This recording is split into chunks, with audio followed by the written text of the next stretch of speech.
सुप्रभातम।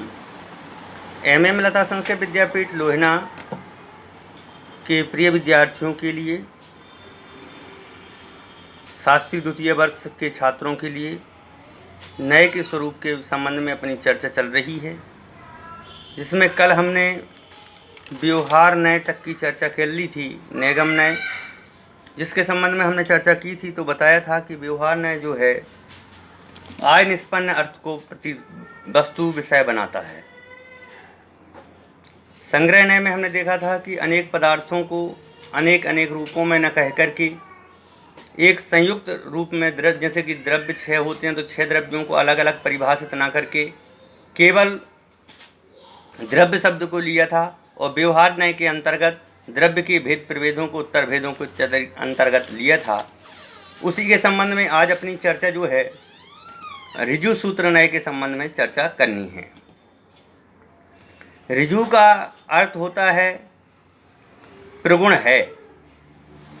ऋजु सरल को भी कहते हैं, अर्थात जो सरल को सूत्रित करता है, स्वीकार करता है, वह ऋजु सूत्र नय है।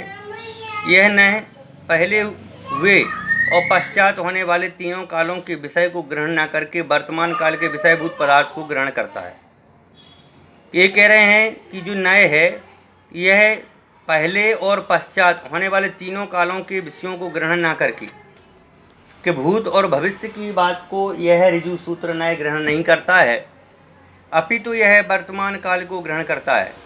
क्योंकि अतीत को तो विनष्ट और अनागत, मतलब में अनागत के अनुत्पत्ति होने से उसमें व्यवहार नहीं हो सकता। वह वर्तमान काल समय मात्र है और उसके विषयभूत पर्याय मात्र को विषय करने वाला जो है ऋजु सूत्र नय है। अब यहाँ पर इस संबंध में एक शंका कर रहे हैं। इस तरह समव्यवहार को लोप का प्रसंग आता है। कह रहे समव्यवहार के अंतर्गत में इसमें प्रसंग का विलोप आता है, तो कह रहे हैं नहीं, क्योंकि यहाँ इस नय का विषय मात्र दिखलाया है। लोक व्यवहार तो सब नयों के समूह का कार्य है। समव्यवहार जो होता है वह सब नयों का कार्य है।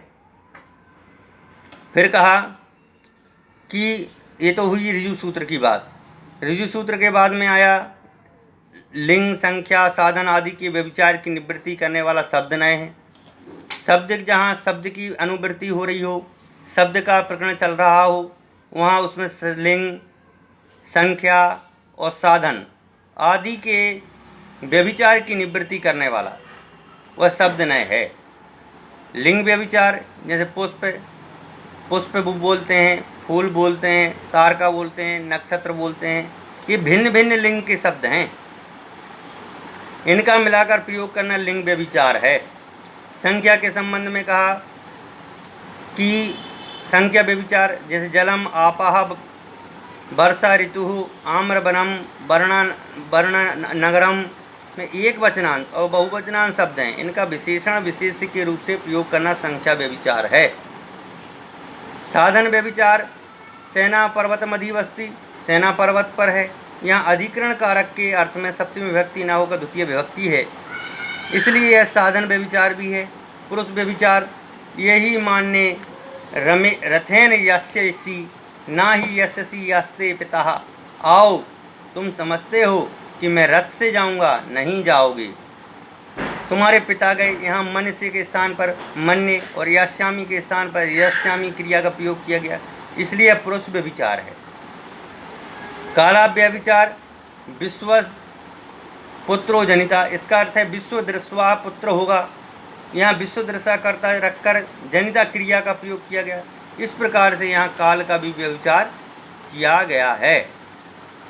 क्योंकि यहाँ पर बता रहे हैं कि नाना अर्थों के समारूढ़ करने वाले होने से समविरूढ़ नय है। और जो नाना अर्थों को समता छोड़कर प्रधानतः से एक अर्थ को रूढ़ होता है वह समविरूढ़ नय कहलाता है।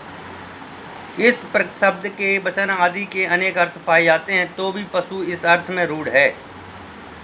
अर्थ का ज्ञान करने के लिए शब्दों का प्रयोग किया जाता है। ऐसी हालत में एक अर्थ का एक शब्द से ज्ञान हो जाता है, इसलिए पर्यायवाची शब्दों का प्रयोग करना निष्फल है। यदि शब्दों में भेद है तो अर्थ अवश्य होना चाहिए। इस प्रकार नाना अर्थों का समविरूढ़ करने वाले होने से समविरूढ़ नय कहलाता है। इंद्र, शक्र, पुरंदर में ये 3 शब्द होने से इनमें तीनों में अर्थ अलग अलग हैं। इंद्र का अर्थ ऐश्वर्यवान किया, शक्र का अर्थ समर्थ किया और पुरंदर का अर्थ नगर का द्वारण करने वाला। इस प्रकार सर्वत्र जानना चाहिए, जो जहाँ अभिरूढ़ है वह वहाँ सम अर्थात प्राप्त होकर मुख्यता से रूढ़ होने के कारण सभी भी रूढ़ न्याय कहलाता है। आप कहाँ रहते हैं? अपने में, क्योंकि आप अन्य की वस्तु में वृत्ति नहीं हो सकती। यदि अन्य की अन्य में वृत्ति होती तो ऐसा माना जाए कि ज्ञानादिक की और रूपादिक की आकाश में वृत्ति होने लगी। इस प्रकार से आज अपन ने जो चर्चा की है वह विषय के संबंध में की है। आगे की चर्चा अपन कल करेंगे। जब तक के लिए धन्यवाद।